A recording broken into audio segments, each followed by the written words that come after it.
Nabi kita Muhammad SAW, kita akan mulai dengan hadis ini, menyampaikan kepada kita semua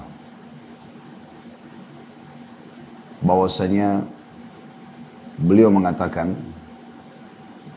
Ya ayuhan nas, hai sekalian manusia, tubu ilallahi wastaghfiruhu fa inni atubu fil yawmi mi'ata marrah. Bertaubatlah kepada Allah dan beristighfarlah kepadanya, karena sesungguhnya aku saja, maksudnya beliau adalah manusia yang telah diampuni dosanya yang telah lalu dan yang akan datang. Beliau maksum, nabi-nabi itu maksum, selamat dari hukuman pelanggaran. Dalam arti kata, kalaupun beliau berbuat dosa langsung diingatkan Allah SWT, tidak dibawa sampai ke akhirat. Tapi beliau mengatakan, sesungguhnya aku sendiri bertaubat kepada Allah setiap harinya 100 kali. Kita akan mulai teman-teman sekalian dengan apa sih makna taubat itu? Taubat sendiri adalah ar-ruju' minadz-dzamb, itu secara etimologi. Kembali dari setelah meninggalkan dosa atau meninggalkan dosa itu sendiri. Dan juga berasal dari kata taba ilallahi yatubu tauban wa taubatan wa mataba. Ini akar kata bahasanya, yaitu orang yang taubat, orang yang kembali. Bimakna anaba wa raja' anil ma'siyah ila ta'ah. Dia meninggalkan perbuatan dosa menuju kepada ketaatan. Juga Imam Bukhari menyebutkan, ini semua disebutkan oleh Imam Bukhari dalam sahihnya. Beliau mengatakan at-taubah li'tirafu wan nadamu wal iqla'u wal azmu ala alla yu'awidal insanu maqtarafah. Seseorang dikatakan taubat ketika ia mengakui dosa-dosanya, menyesal, berhenti dan berusaha untuk tidak mengulangi perbuatan tersebut. Para ulama, teman-teman sekalian, menekankan tentang wajibnya seseorang bertaubat. Dan kalau kita bicara bertaubat, sebenarnya lebih dekat berbicara tentang dosa-dosa besar. Kalau teman-teman mau menanyakan apa itu dosa besar, Ustaz, maka sudah ada insya Allah di playlist YouTube kami di @khalidbasalim_official ada kajian tentang dosa-dosa besar yang sudah panjang lebar kita paparkan satu persatu dengan dalil-dalilnya. Insya Allah selain daripada itu berarti dosa-dosa kecil yang butuh taubat nasuha, taubat yang betul-betul diikuti dengan penyesalan, ya. Kemudian berjanji kepada Allah tidak akan mengulanginya dan meninggalkan dosa itu seketika. Sebagaimana Imam Nawawi rahimahullah memastikan syarat taubat ada 3. Meninggalkan dosa itu seketika, lagi zina, lagi bohong, lagi riba, lagi menipu, lagi gunjing, lagi membuat fitnah, membuat makar dan apa saja. Maka dia meninggalkan seketika. Kemudian yang kedua menyesali, yang ketiga berjanji kepada Allah tidak akan mengulanginya, akan diterima taubatnya. Dan itu pada dosa-dosa besar. Sementara dosa kecil itu akan dimaafkan oleh Allah Subhanahu wa taala dengan seluruh perbuatan amal saleh pun bisa menjadi penyebab bersihnya dosa-dosa kecil. Makanya kata Allah Subhanahu wa taala, innal hasanati yudhibnas sayyi'at. Sesungguhnya semua perbuatan amal saleh itu bisa menghilangkan dosa-dosa, maksudnya dosa-dosa kecil. Seperti orang berwudu, sholat sunnah, sholat wajib pun. Semua amal saleh ini bisa membersihkan dosa-dosa kecil. Makanya Nabi SAW juga mengatakan dalam hadis sahih, wa atbi'is sayyi'atal hasanata tamhuha. Ikutkanlah selalu dosa itu, atau dosa-dosa itu bila diikutkan dengan amal saleh maka akan membersihkannya. Maksudnya dosa-dosa kecil. Tapi kita kalau bicara tentang taubat, kita bicara tentang dosa besar. Mungkin teman-teman harus bisa memiliki pemahaman dulu di awal pembukaan materi kita, teman-teman sekalian. Kalau saya buat dosa, apa sih efeknya? Masalahnya apa gitu? Dosa itu teman-teman sekalian, terutama dosa besar ya, dipastikan. Yang pertama, akan menghilangkan segala jenis kekhusyuan, kenikmatan dalam beribadah. Itu yang paling pertama. Yang pertama, Allah Azza wa Jalla angkat dari seseorang yang berbuat kemaksiatan dan membuka tanpa taubat, maka akan diangkat kenikmatan itu. Kata Abdullah bin Umar radhiyallahu anhu, aku pernah melakukan sebuah dosa. Kemudian dosa itu sudah cukup mengharamkan aku untuk sholat berjamaah di masjid selama sebulan. Subuh. Kehilangan sholat subuh berjamaah. Tidak bisa bangun. Mungkin biasa dia sholat tahajud, hilang tahajudnya. Mungkin dia biasa baca Quran, jadi malas. Zikir, jadi malas. Hilang itu. Berarti pemahaman dari poin pertama ini teman-teman sekalian, artinya kalau Anda tidak melakukan dosa-dosa besar itu, dipastikan Anda akan sangat merasa nikmat dengan sholat Anda, dengan baca Quran, dengan berzikir, dengan bersedekah. Anda benar-benar menikmatinya. Bahkan rasanya tidak ingin berhenti pada saat berdoa. Masih banyak hajat yang mau disampaikan. Ada sebagian orang saya temukan di masjid, antara azan iqamah, begitu selesai sholat sunnah qobliyah, dia betul-betul angkat tangan, dia berdoa sama Allah. Tidak mau berbicara sama orang sebelah, tidak sibuk dengan handphone, dia terus berdoa. Sampai sudah iqamah pun rasanya dia masih belum mau turunkan tangannya. Karena dia begitu menikmatinya. Di sholat malam, bukan hanya sekitar membaca surah-surah pendek di juz 30. Tapi mereka sibuk mencari surah atau menyusun dari awal surah dari Al-Baqarah. Misalnya semalam membaca 10 ayat, 50 ayat, 100 ayat. Bahkan pada puncaknya ada di antara mereka seperti Uthman bin Affan radhiyallahu anhu dalam dinukil tentang beliau mengkhatam 30 juz dalam semalam. Itu bagaimana bisa terjadi kuasa Allah Subhanahu wa taala. Allah memberikan kepada hamba-hambanya yang menjauhi dosa-dosa besar itu dengan kenikmatan ibadah. Artinya kalau dia mengerjakan dosa besar, maka yang pertama hilang adalah poin ini atau minimal berkurang. Juga perlu saya tambahkan, perbedaan antara dosa besar sama dosa kecil, kalau dosa besar ini, dalam dalil-dalil yang menyebutkan tentang dosa besar ini selalu diikuti dengan ancaman. Sebagaimana Imam Zahabi rahimahullah sebutkan dalam buku beliau, Al-Kabair, tentang dosa-dosa besar. Beliau mengatakan, dosa-dosa besar itu selalu diikuti dengan ancaman, laknat, murka Allah, siksa kubur, siksa neraka, ya. Ini semua berarti dosa-dosa besar. Kalau dosa kecil, larangan tapi tidak diikuti dengan ancaman yang berat seperti itu. Tentu ini ada bahasan tersendiri, teman-teman bisa nonton insya Allah di materi kami tentang dosa-dosa besar. Karena kalau kita tumpukin semua pada kesempatan ini, maka tidak akan cukup 1 jam ke depan. Tapi kita coba akan ringkaskan insya Allah, apa solusi terbaik setelah orang berbuat dosa besar itu. Kemudian teman-teman sekalian, yang hilang yang kedua atau efek daripada maksiat yang Anda lakukan ya, adalah hukuman Allah Subhanahu wa taala. Datangnya hukuman Allah Subhanahu wa taala. Apapun yang Anda rasakan dari hal-hal yang tidak nyaman, gangguan orang, penyakit yang datang atau apa saja, maka pastikan teman-teman dari dosa-dosa yang kita lakukan. Muhasabah saja sendiri. Tidak ada demi Allah ketentraman jiwa yang bisa dirasakan atau yang bisa dijangkau sampai klimaksnya itu dibandingkan dengan orang yang menjauhi dosa besar. Dia akan merasakan kenikmatan pada saat makan, pada saat biologis yang halal, pada saat tidur, pada saat jalan. Tidak ada beban. Karena dosa itu menjadi beban. Misal seseorang pernah mencuri uang kantor, 1 juta saja misalnya, dia selewengkan. Maka setiap kali dia mendengar ada ucapan 1 juta di kantor, dia ketakutan sendiri. Setiap kali dia lewat di sebuah hotel yang dia pernah berzina, dia ketakutan sendiri. Setiap kali apa saja ya, yang berhubungan dengan dosa yang pernah dia lakukan, maka akan muncul ketakutan-ketakutan. Tidak ada ketentraman jiwa. Tapi orang yang tidak melakukan dosa, dia tidak ada beban. Hidupnya akan tentram. Dan ini untuk mendapatkan ketentraman jiwa teman-teman, harganya mahal sekali. Waktu Ibnu Taimiyah rahimahullah di penjara, maka beliau tersenyum, beliau ibadah, seakan-akan bukan di penjara. Beliau sangat menikmatinya. Lalu beliau mengatakan, andai saja orang-orang zalim ini yang telah memenjarakan beliau, mengetahui bagaimana ketentraman hati kami dengan keimanan ini, maka mereka akan cemburu dan mereka akan membelah dada-dada kami untuk mencurinya. Mungkin orang-orang zalim itu dulu di atas meja makan yang besar, mereka menikmati terbukanya aurat, perzinahan, minuman keras, segala macam. Tapi teman-teman tidak ada ketentraman jiwa.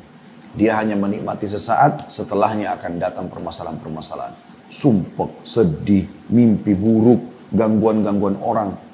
Tidak ada teman-teman orang yang sibuk dengan diskotiknya, dengan khamernya, dengan perzinahan, kemudian dia tidak mengalami masa-masa ini.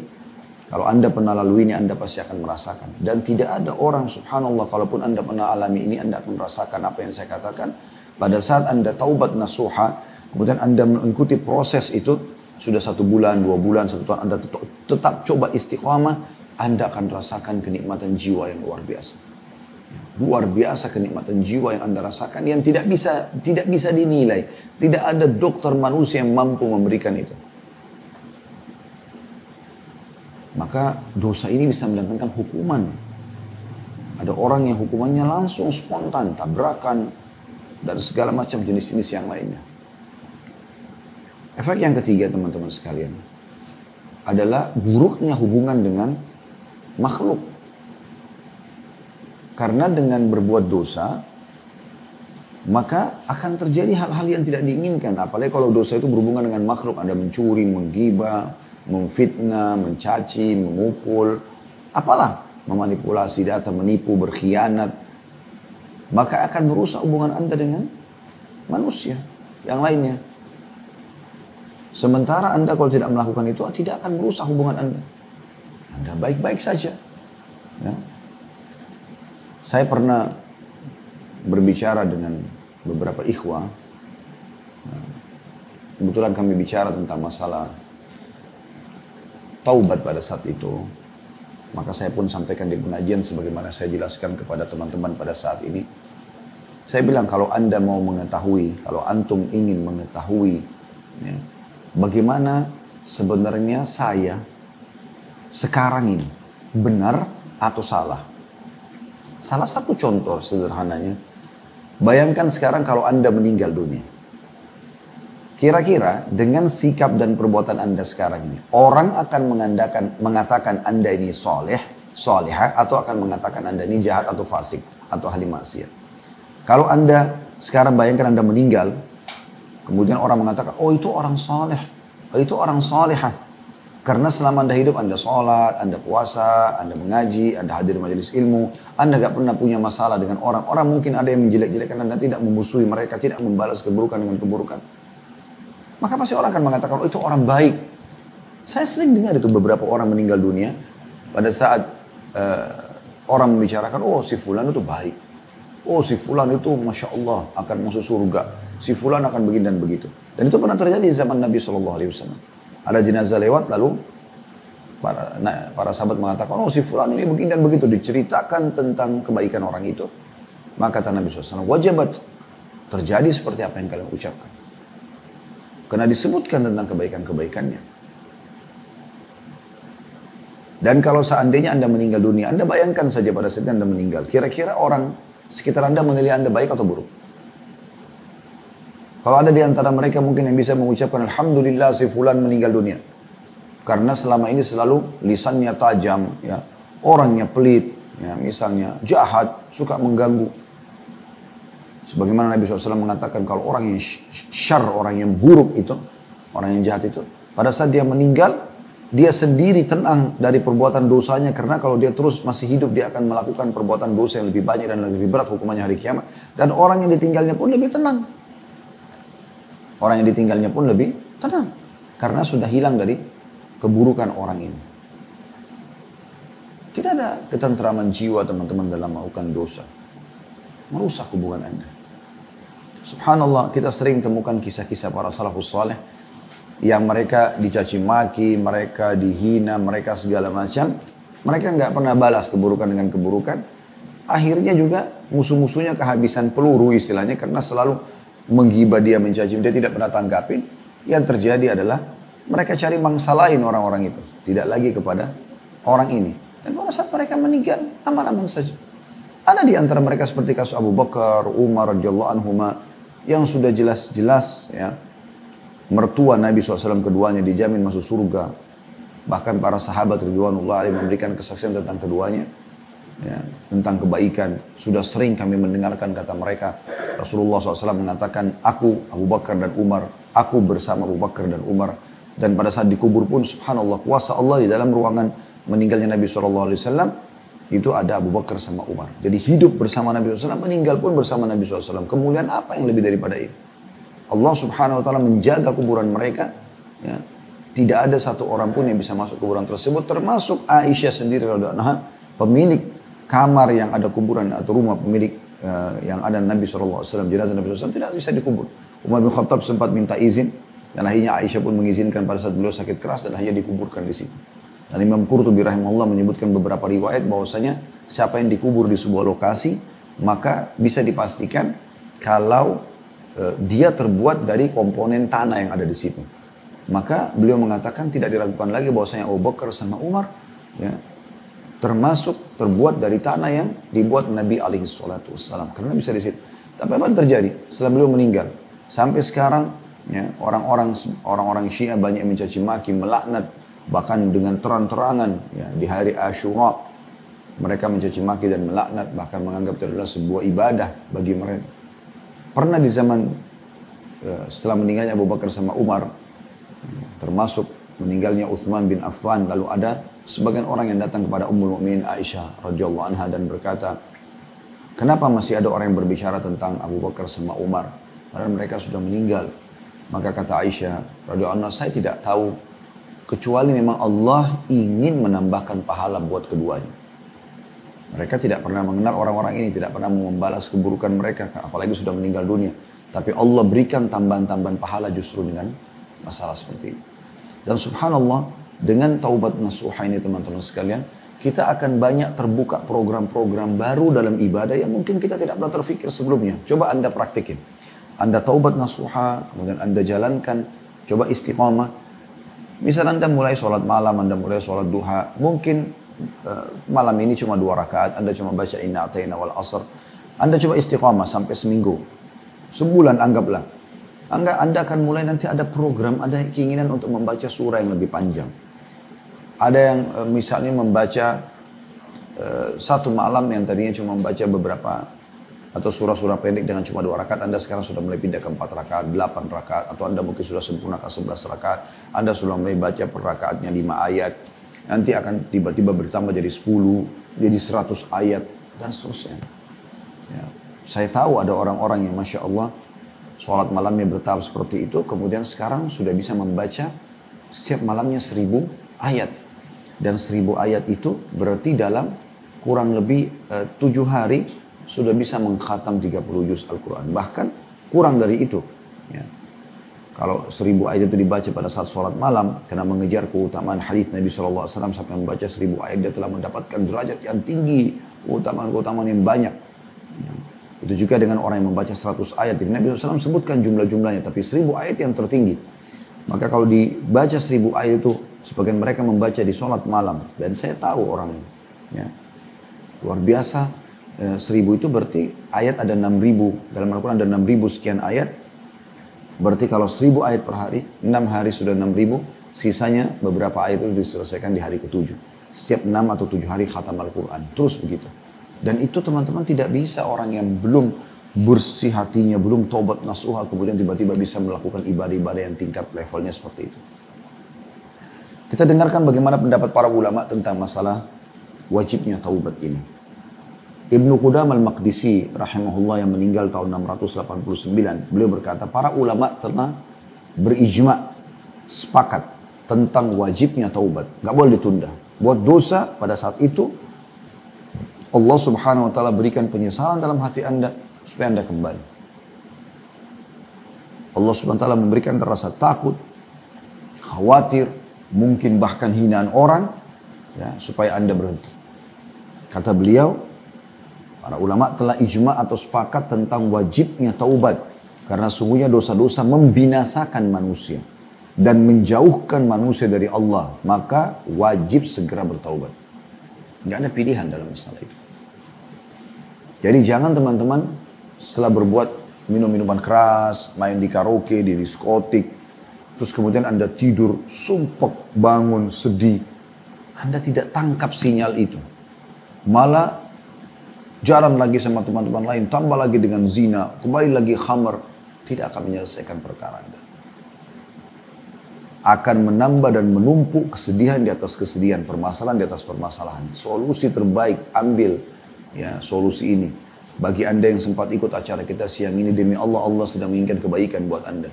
Karena kata para ulama, kalau Allah menginginkan kebaikan bagi seorang hamba, Allah akan memberikan pemahaman kepada dia tentang agama.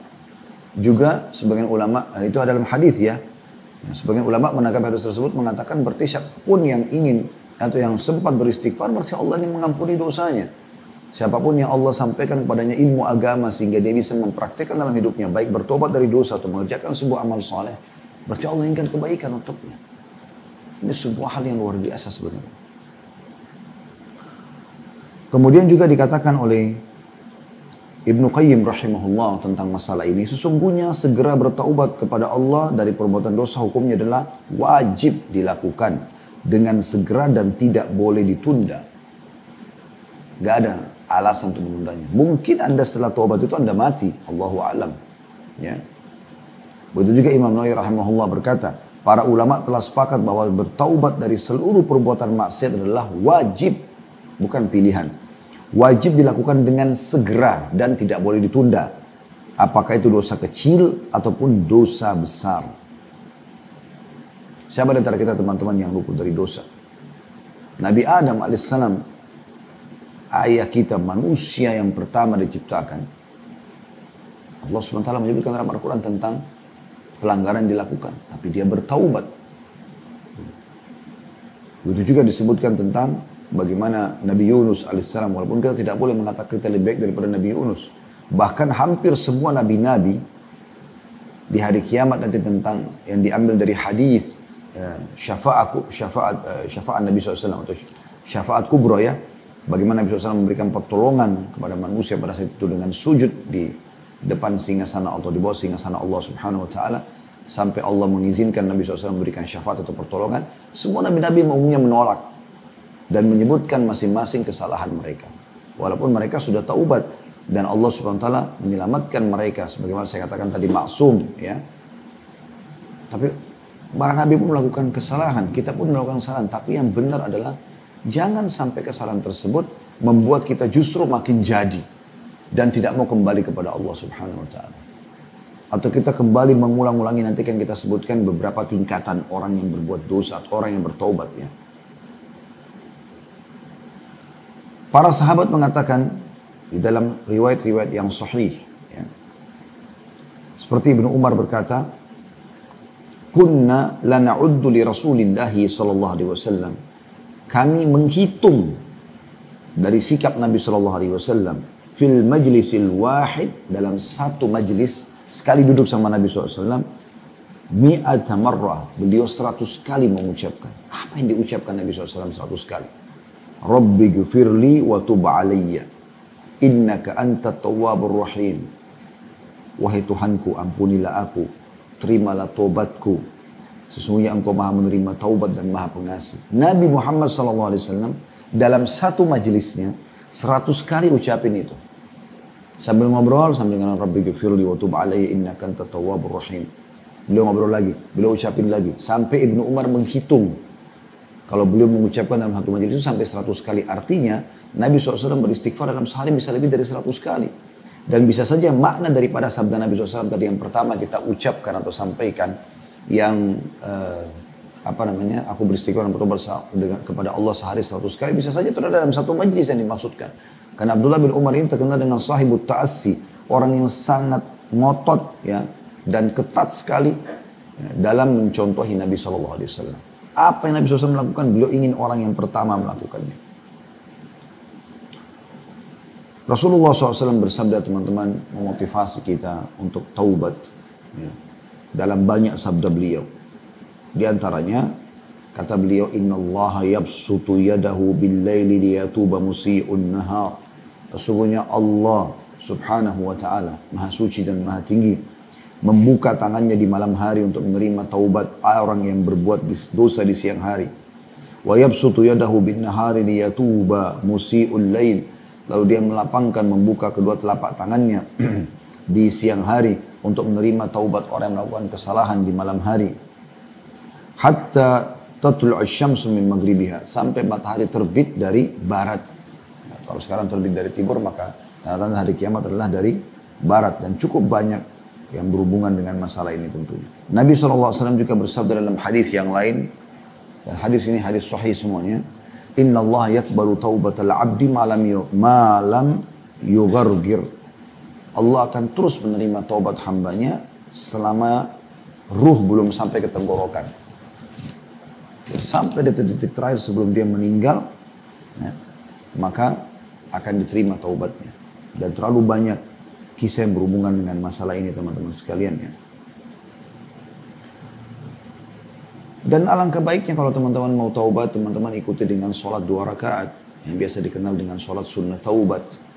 Karena beranjak daripada hadis Nabi SAW, Anda berwudu, lalu Anda betul-betul tenangkan hati, Anda sholat 2 rakaat niat karena ingin meminta maaf kepada Allah. Ya. Jadi istighfar itu permohonan maaf kepada Allah, seperti Anda kalau buat salah di kantor atau pada seseorang Anda mengatakan maafkan saya. Taubat itu ikrarnya, menyatakan tidak akan mengulanginya.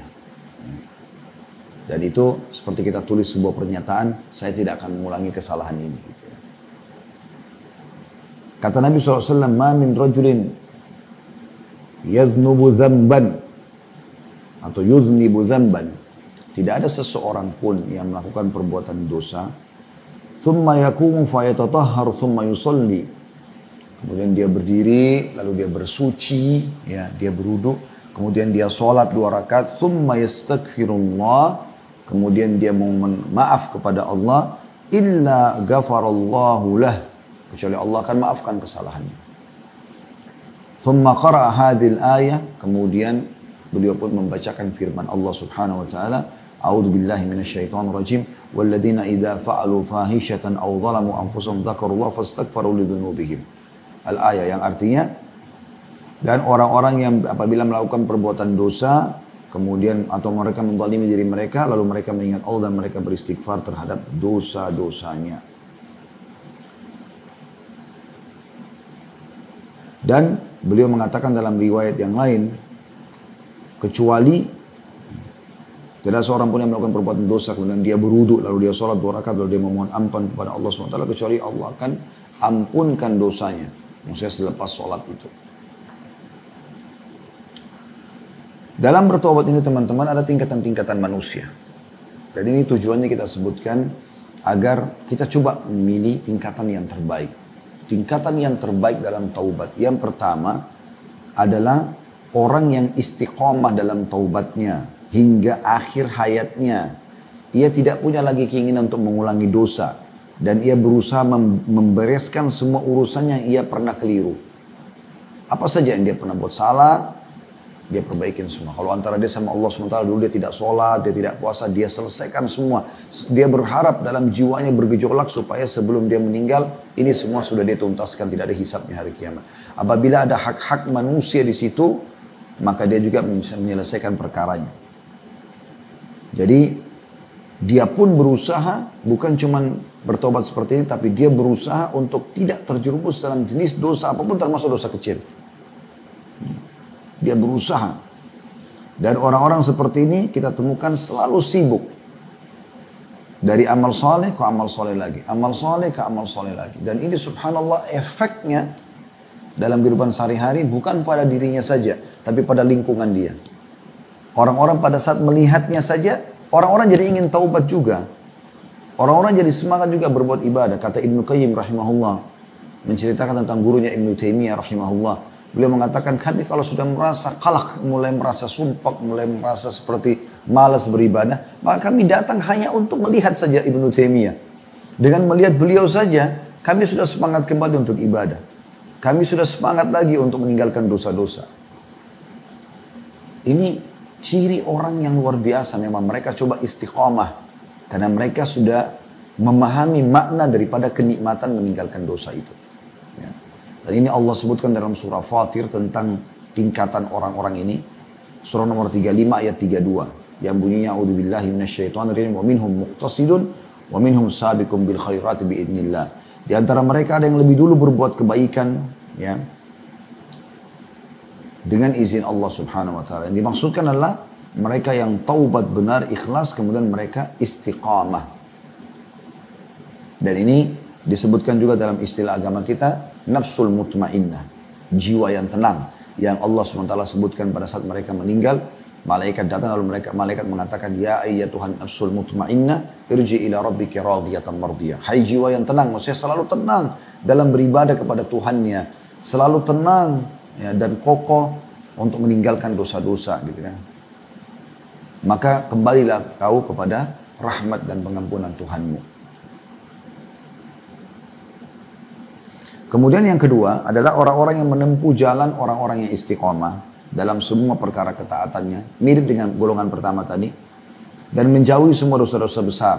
Tetapi masih kadang-kadang terjerumus dalam dosa kecil, sengaja atau tidak sengaja. Ya.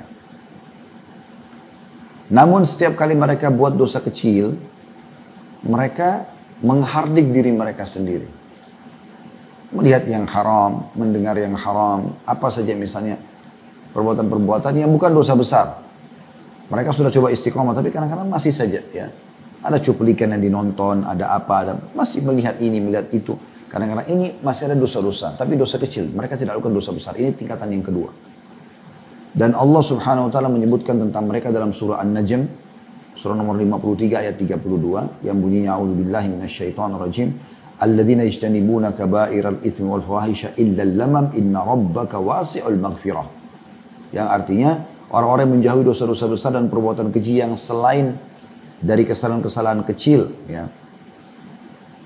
Atau orang-orang yang menjauhi dosa-dosa dan perbuatan keji kecuali perbuatan dosa kecil. Artinya dosa-dosa besar mereka jauhi, tapi dosa kecil mereka kadang-kadang masih terjerumus ya. Sesungguhnya Rabbmu maha luas ampunannya. Orang seperti ini masih diampuni oleh Allah SWT. Tadi saya katakan dengan sholatnya, dengan sedekahnya, dengan segala macam. Tapi kalau golongan yang pertama, karena mereka sudah tidak membuka lagi pintu dosa, maka perbuatan-perbuatan amal solehnya murni semua menjadi pahala yang besar. Kalau golongan ini ada sebagian kebaikan mereka yang dijadikan sebagai pelebur daripada dosanya. Tingkatan ketiga adalah orang yang taubat. Ini semua orang-orang taubat ya.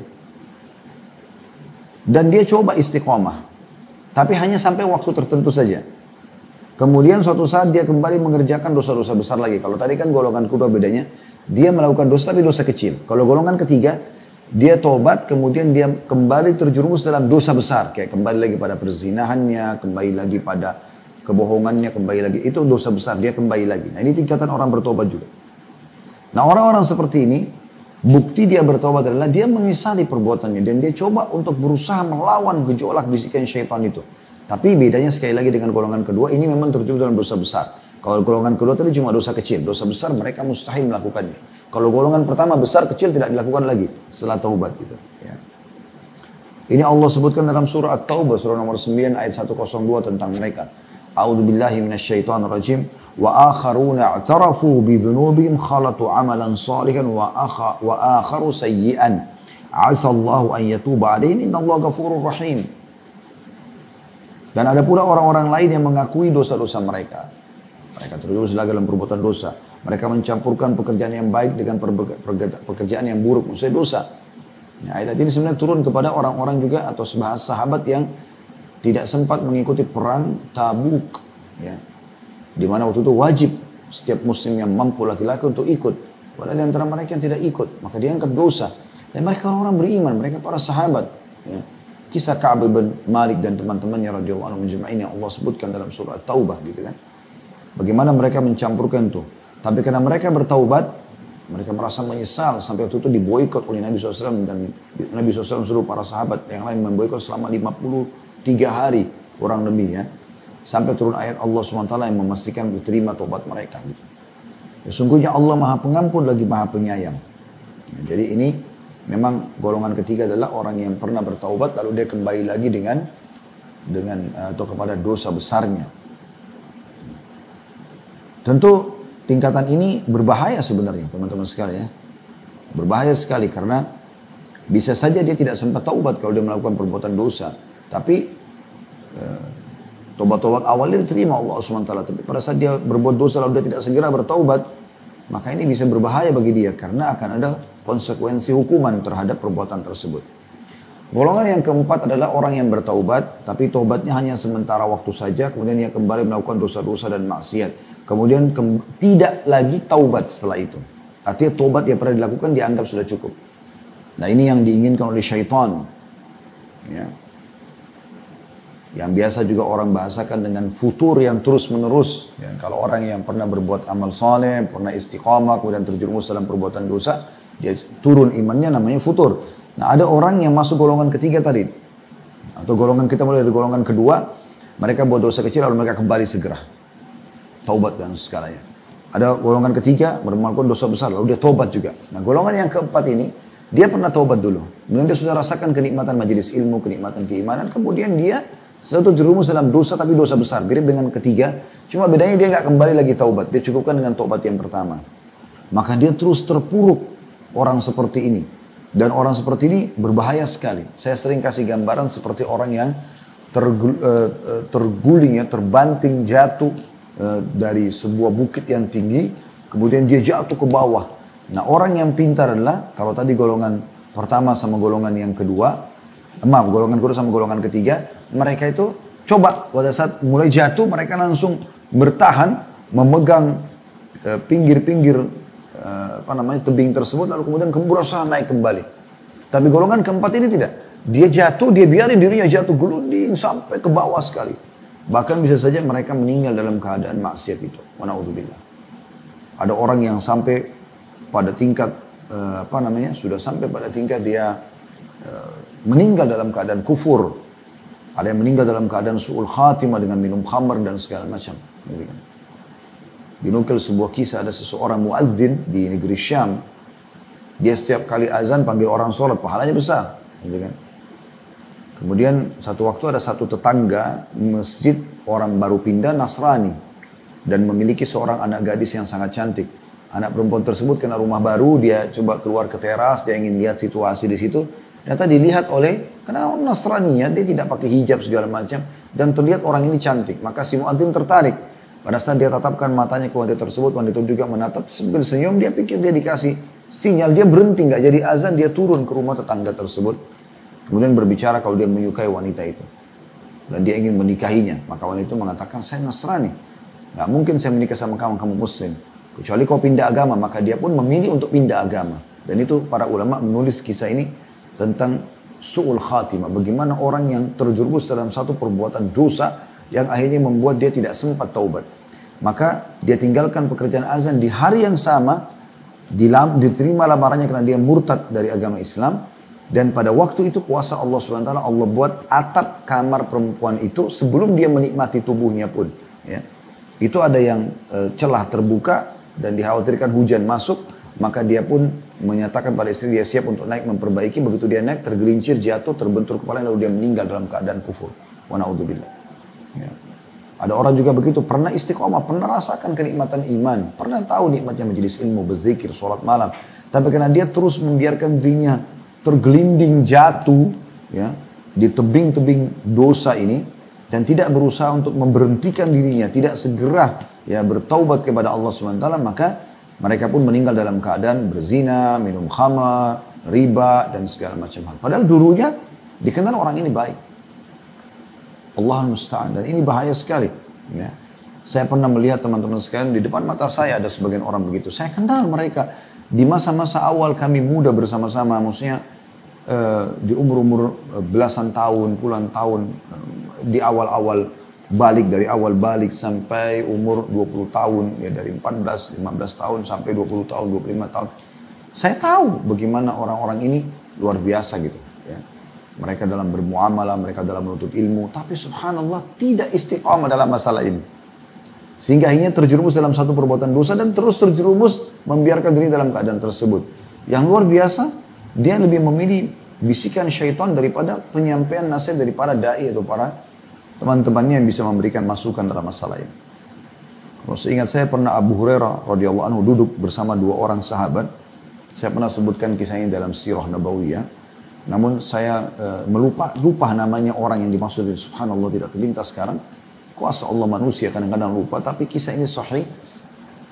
Waktu Nabi SAW sedang lewat di hadapan mereka bertiga, kata Nabi SAW, salah seorang di antara kalian akan menjadi penghuni neraka. Bahkan digerahamnya lebih besar daripada gunung Uhud. Kata Abu Hurairah, Nabi SAW pergi, aku pun ketakutan. Karena yang bersama aku ini adalah para penuntut ilmu. Yang satu dari Ansar, dan yang satu dari Muhajir. Dan dua-duanya orang-orang saleh. Berjalan waktu, subhanallah, Abu Hurairah tidak tanya kepada Nabi SAW, siapa di antara kami gitu. Abu Hurairah mengatakan, saya terus ketakutan. Karena dari 3 orang ini, yang teman kami dari Ansar ikut berjihad mati syahid. Berarti saya sama 1 orang ini. Terus saja berjalan waktu, saya ketakutan sampai meninggalnya Nabi SAW. Muncullah seseorang yang pendusta, Musailam al-Kadzab, mengaku sebagai Nabi. Jadi, bahkan kalau tidak salah masih di zaman Nabi SAW, di akhir hidup Nabi SAW. Maka Nabi SAW memilih salah satu tadi dari 3 ini, yang masih hidup tadi, untuk mendakwahi Musailamah, mengirim ke sukunya dia untuk mendakwahi suku tersebut. Setelah tiba di sana, Musailamah al-Kadzab menemui dia di luar perkampungan itu lalu mengatakan, kalau kau mau bekerja sama dengan saya, maka saya akan berikan kepadamu harta yang kau inginkan dan juga jabatan yang kau inginkan. Syaratnya cuma 1. Kau mengakui kenabian Muhammad, tapi kau juga mengatakan, aku juga Nabi. Maka luar biasa, setelah sekian tahun hidup bersama Nabi SAW, belajar agama Islam, menjadi seorang statusnya sahabat Nabi, yang Allah mengatakan, radhiyallahu anhum wa radu'an. Allah ridho kepada mereka, mereka ridho kepada Allah. Lalu dia murtad dan dia menyatakan Musailamah al-Kadzab juga seorang Nabi. Akhirnya dia terbunuh di tangan pasukan Khalid bin Walid radhiyallahu anhu. Padahal tadinya dia sahabat. Dalam kondisi dia kufur. Ya, dia mengakui ada Nabi setelah Nabi Muhammad sallallahu alaihi wasallam. Kata Abu Hurairah, maka saya sudah merasa tenang karena ternyata orang ini yang dimaksud oleh Nabi alaihi salatu wassalam. Jadi itu efek-efek daripada dosa, teman-teman sekalian.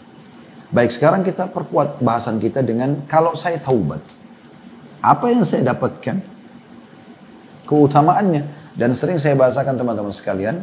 Ya, kalau orang yang bertaubat, orang yang mau mengerjakan sebuah ibadah, apapun itu sifatnya, Anda coba baca keutamaannya, fadilahnya. Karena itu adalah motivator terbesar buat kita agar kita selalu semangat dan istiqomah mengerjakannya. Seperti kalau mau sholat malam, baca tentang keutamaan sholat malam. Mau sedekah, baca keutamaan sedekah. Mau baca Quran, baca keutamaan Al-Quran. Dan sekarang kita punya handphone kita. Ya, ada Google yang membantu kita dengan izin Allah Subhanahu Wa Taala. Kita bisa ketik tentang apa saja kita bisa tahu. Perpustakaan berjalan. Keutamaan sedekah, keutamaan sholat malam, keutamaan baca Quran, keutamaan bakti sama orang tua, keutamaan menjenguk orang sakit, keutamaan ini dan itu. Semuanya kita bisa baca. Baca aja 5-10 menit. Ya. Apalagi kalau Anda ada waktu, Anda luangkan seperti sekarang, Anda dengarkan pengajian. Kalau Anda ikhlas niatnya, saya yakin ini akan berbekas dalam hati Anda. Dengan izin Allah SWT. Bukan karena saya. Bukan yang menyampaikan. Tapi Allah SWT menginginkan kebaikan buat Anda. Sebagaimana juga saya merasa saya mendapatkan manfaat. Gitu kan? Maka baca keutamaannya. Sebagaimana juga kalau kita mau meninggalkan satu perbuatan dosa, maka baca ancamannya. Tulis di Google hukuman riba. Nah, ancaman pemakan riba, ancaman pencuri, ancaman pegunjing, ancaman pemfitnah, ancaman menipu, baca.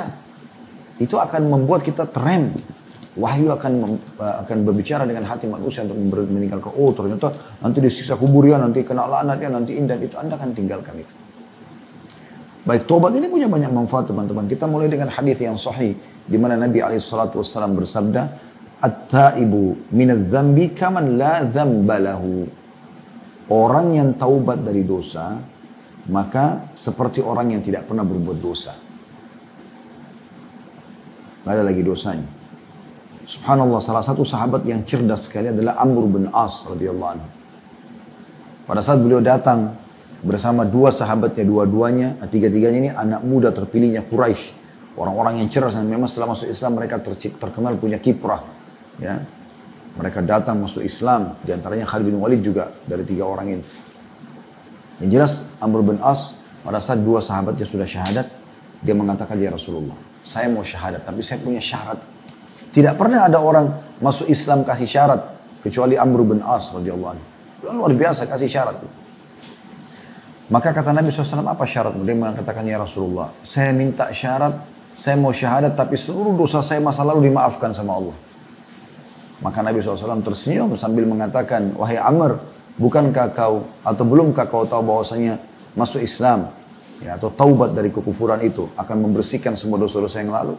Maka Amr bin As tersenyum, tertawa lalu syahadat langsung. Dari 5 orang yang taubat itu teman-teman, asal anda nasuha, semua kesalahan yang lalu dimaafkan. Seperti baru lembaran baru. Kalau anda di kantor, pemutihan terhadap semua kesalahan. Itu kan luar biasa. Ya. Jangan dianggap remeh teman-teman. Dan saya berharap bahasan-bahasan kita seperti ini jangan dianggap seperti angin lalu ya. Teman-teman yang mengikuti melalui Zoom, jangan dianggap pertemuan seperti ini hanya sekedar oh iya Ustadz sampaikan ceramah selesai. Oh tentang taubat. Bukan itu teman-teman. Rugi sekali anda luangkan waktu sejam duduk bersama kami kalau hanya untuk itu. Renungi, Allah lah yang menggerakkan anda bisa ikut acara ini. Allah memudahkan juga kami mengucapkan ini. Allah memudahkan kami bisa menyusun dalil-dalil dan menyampaikan kepada anda. Allah memudahkan juga masuk dalam hati kita semuanya. Supaya kita mengamalkan. Ilmu dipelajari untuk diamalkan teman-teman. Coba resep ini. Apa ruginya anda mencobanya? Dan anda bisa rasakan insya Allah apa yang kami sampaikan tadi. Ingat teman-teman, penyesalan selalu datang di akhir. Jangan nanti pada saat sudah mau meninggal dunia, sudah anda lihat malaikat maut di dekat anda, baru anda mau mengatakan, saya mau taubat. Ingat firman Allah SWT di akhir surah Munafik. Al-Munafikun. Ya. Bagaimana Allah SWT mengingatkan masalah itu. وَأَنْفِقُوا مِمَّا رَزَقْنَاكُمْ مِنْ قَبْلِ أَنْ يَأْتِيَ أَحَدَكُمُ الْمَوْتُ فَيَقُولَ رَبِّ لَوْلَا أَخَّرْتَنِي إِلَى أَجَلٍ قَرِيبٍ فَأَصَّدَّقَ وَأَكُنْ مِنَ الصَّالِحِينَ. Dan janganlah saudara dari kalian, ya, dan keluarkanlah apa yang kalian bisa keluarkan, infakkan jalan Allah. Dan jangan seseorang dari kalian nanti kalau sudah menghadapi kematian baru mengatakan, wahai Tuhanku, kenapa engkau tidak terlambatkan sesaat dulu, ya, tobat atau matiku ini, agar aku bisa bersedekah dan aku termasuk orang-orang saleh. Lalu Allah mengatakan, walan yuakhirallahu nafsan idza jaa ajaluha. Allah tidak akan pernah melambatkan ajal kalau sudah datang pada waktunya. Saya kemarin subhanallah di Makassar sempat datang ke kuburan. Saya mendatangi kuburan ibu saya, ada paman, ada kakek, tentu satu pemakaman semuanya. Dan saya coba merenungi subhanallah. Beliau meninggal dari tahun 79, artinya sekitar 41 tahun yang lalu. Ya. Saya melihat 41 tahun kuburan ini sudah di sini. Dan melalui malah alam barzah. Semoga Allah SWT maafkan kesalahan-kesalahan beliau. Ya. Dan beliau kebetulan meninggal setelah melahirkan masih di masa nifas. Semoga juga syahidah insya Allah. Karena orang yang meninggal melahirkan dianggap mati syahid. Semoga saja Allah SWT kabulkan. Tapi saya tiba-tiba merenungi pada saat itu. Orang-orang ini tadinya seperti kita. Ya, makan, minum, tidur, punya angan-angan. Tapi mereka sudah meninggal. Dan beruntunglah mereka yang sudah sempat beramal saleh. Ya. Bagaimana dengan orang-orang yang tidak beramal saleh di situ? Saya begitu masuk ke dalam pintu kuburan, saya tiba-tiba merenungi bagaimana mereka ini pada saat melihat kita yang masih hidup ini. Sampai Nabi SAW pernah melihat sahabat sholat 2 rakaat lalu beliau mengatakan, demi Allah, demi zat yang jiwa Muhammad dalam genggamannya, 2 rakaat yang kau kerjakan lebih dicintai daripada dunia solusi, daripada mayit-mayit ini. Orang mati lalu ditunjuk kuburan oleh Nabi SAW. Mereka berharap bisa mengerjakan 2 rakaat sholat. Kita punya kesempatan mas. Mungkin orang pernah lalai teman-teman sekalian. Tapi bukan berarti kita harus terus-menerus lalai dalam kesalahan kita. Saatnya kita taubat, tinggalkan sudah masa-masa lalu. Isi sisa umur kita ini dengan ketaatan-ketaatan. Semoga Allah istiqomahkan kita dalam masalah itu. Dan kalau anda taubat nasuha dan anda coba menjadi golongan yang pertama. Ini penting sekali ya, tingkatan taubat tadi. Anda taubat nasuha, lalu anda lahirkan kebencian ya, terhadap dosa-dosa tersebut sehingga tidak mau lagi melakukannya. Maka perhatikan apa kata Allah Subhanahu wa taala. Bukan hanya sekedar dimaafkan dosa. Renungi ayat ini surah Al-Furqan surah nomor 25 ayat 70. A'udzu billahi minasyaitonir rajim. Illa man taba wa amana wa amila amalan salihah. Orang-orang yang taubat, beriman kepada Allah, lalu sibuk terus beramal saleh, dari amal saleh ke amal saleh yang lain. Apa manfaatnya? Faulaika yubaddilullahu sayyi'atim hasanat. Allah akan ganti dosa-dosa mereka menjadi pahala. Wa kana Allahu ghafurur rahim. Dan Allah Maha Pengampun lagi Maha Pengasih. Luar biasa.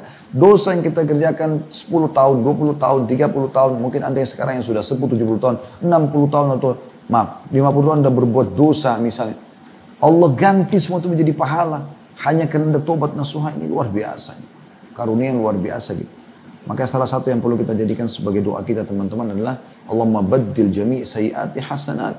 Atau bahasa Indonesia, ya Allah gantikanlah dosa-dosaku menjadi pahala. Bukan hanya sekedar kita minta dimaafkan.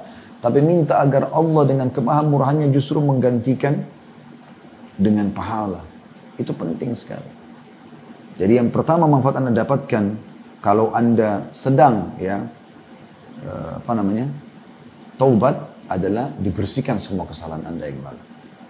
Bahkan bisa digantikan menjadi pahala.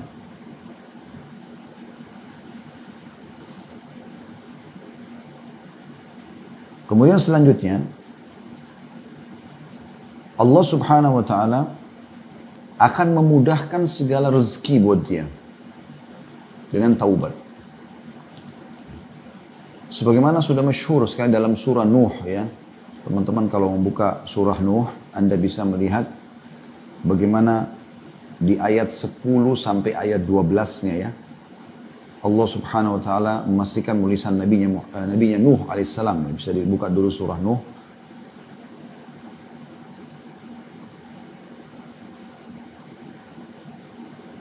Saya juga lagi akan buka ya.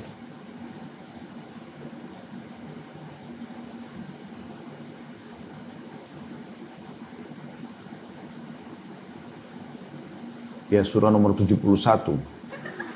Di ayat 10 sampai ayat 12 ya. Subhanallah, awal saya buka tadi aplikasi Al-Quran ada semacam iklan yang masuk yang bukan disengaja, mohon maaf. Nabi Nuh alaihissalam berkata dalam surah Nuh, surah nomor 71 ayat 10 sampai ayat 12. Ini memastikan kalau seseorang beristighfar dan bertobat, Allah akan datangkan rezeki untuknya. A'udzu billahi minasyaitonir rajim. Faqultu astaghfiru rabbakum innahu kana ghaffara. Maka aku katakan kepada mereka, maksudnya Nabi Nuh berkata kepada kaumnya, mohonlah ampun kepada Tuhanmu. Sesungguhnya dia adalah Maha Pengampun. Kemudian di ayat 11-nya, yursilis sama'a 'alaikum midrara. Maka niscaya dia akan mengirimkan hujan kepadamu dengan lebat. Ayat 12-nya, wa yumditkum bi amwalin wa banin wa yaj'al lakum jannatin wa yaj'al lakum anhara, dan dia akan membanyakkan harta dan anak-anakmu dan mengadakan untukmu kebun-kebun dan mengadakan pula di dalamnya sungai-sungai. Kata sebagian ulama tentang masalah hujan yang lebat, artinya maksudnya hujan bukan hujan yang mendatangkan banjir, tapi dengan turunnya hujan, hilangnya musim kemarau, maka tumbuh-tumbuhan akan hidup ya. Manusia tidak akan kekurangan air ya. Juga hewan-hewan akan hidup. Air itu menjadi penyebab hidupnya segala sesuatu. Kata Allah SWT, wa ja'alna minal ma'i kulla syai'in hayy. Kami jadikan dari air segala sesuatu bisa hidup, gitu kan. Kemudian juga Allah memastikan di sini akan memperbanyak harta. Wa yumditkum. Mad artinya memperbanyak. Baca terjemahnya di situ, dan membanyakkan. Jadi bukan mengadakan, bukan memberikan, membanyakkan, kaya raya dan juga keturunan. Bagi orang yang mandul, punya keturunan, bisa memperbanyak. Salah satu resepnya adalah bertaubat, istighfar kepada Allah SWT. Bukan cuma itu, dan Allah jadikan untuk kalian kebun-kebun yang lebat, buah-buahannya, hasil panen. Kalau Anda perusahaan juga laba. Dan akan memberikan sungai-sungai buat kalian. Maksudnya sungai-sungai mengalir kalaupun ada di kebun-kebun itu. Artinya manfaat-manfaat yang Allah SWT akan berikan. Dan banyak sekali hal-hal yang seperti ini yang dijelaskan dalam ayat-ayat Al-Quran. Begitu juga dengan perkataan Nabi Hud AS kepada kaumnya, akan memberikan kekuatan di atas kekuatan kalian dengan bertaubat. Dan seterusnya. Ya. Sekian banyak cara-cara atau manfaat-manfaat yang diberikan oleh Allah Subhanahu wa ta'ala. Jadi kalau Anda sudah dihapuskan dosanya, kemudian juga Anda akan diberikan rezeki setelah taubat. Lalu Anda mau apa lagi? Puncaknya yang ketiga adalah Anda akan masuk surga. Karena orang yang taubat tidak ada dosanya sebagaimana poin pertama. Dan Allah memastikan berarti dia meninggal. Kalau dia meninggal dalam keadaan taubat itu, maka dipastikan dia akan meninggal dalam keadaan baik. Berarti kan dia akan masuk ke dalam surga. Dan kata Nabi SAW, ala inna sil'atallahi ghalin, ala inna sil'atallahi al-jannah. Ketahuilah adalah barang balasannya Allah adalah sesuatu yang mahal, dan barang balasannya Allah adalah surga. Orang yang masuk surga, kata Nabi SAW, tidak akan pernah lusuh bajunya, tidak akan pernah sakit tubuhnya, tidak akan melalui lagi masa tua. Ya. Dalam riwayatnya tidak beringus, tidak meludah. Semua, tidak buang air besar, tidak buang air kecil. Semua yang dimakan, dikonsumsi oleh ahli surga, yang tidak dibutuhkan oleh tubuhnya akan keluar dalam bentuk keringat yang lebih wangi daripada bau kasturi. Dan sekian banyak keutamaan, ada juga bahasan kami, teman-teman bisa nonton di playlist YouTube nanti, bedah buku tentang Rasulullah SAW bercerita tentang surga dan neraka.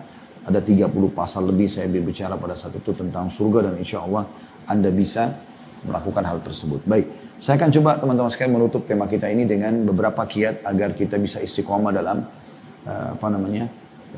taubat nasuha ini. Yang pertama, selalu menghadiri majelis ilmu. Karena dengan ilmu iman akan bertambah. Yang kedua, mengamalkan ilmu tersebut.